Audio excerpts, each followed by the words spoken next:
Hello, my name is Rebecca Williams. I'm 26 years old and I'm majoring in psychology. I was born in Las Vegas, Nevada, and I spent my summers there as a kid, but I was raised in Raymond, California, which is a very small conservative town.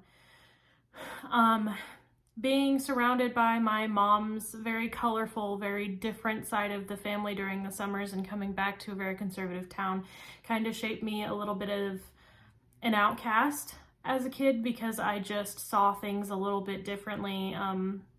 I saw the need for diversity in all shapes and sizes and forms, and a lot of my other classmates didn't. I was also raised very poor. We were never starving, but we never had a lot. I lived in a trailer pretty much until I was in my early 20s. A lot of that shaped who I am today. I believe that everyone should have the same rights and the same opportunities. One value that shapes the direction that I'm going in is that I saw a lot of people who are addicts who were afraid to reach out for help because they did not want to be pushed into religion. I saw a lot of the same with people with mental health issues that just didn't want to be pushed in religion, so they didn't want to reach out to therapy.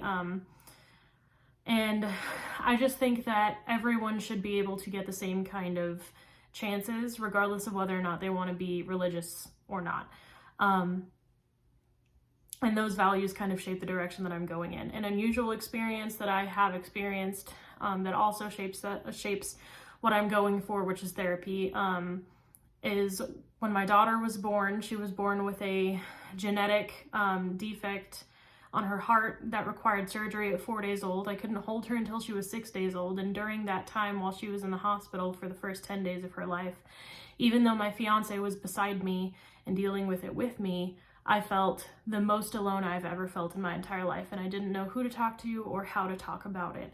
And that experience also made me realize that a lot of women don't understand that they can reach out if they're scared, if their kid is in the NICU or in situations like that. They don't know how to ask questions, but they still should.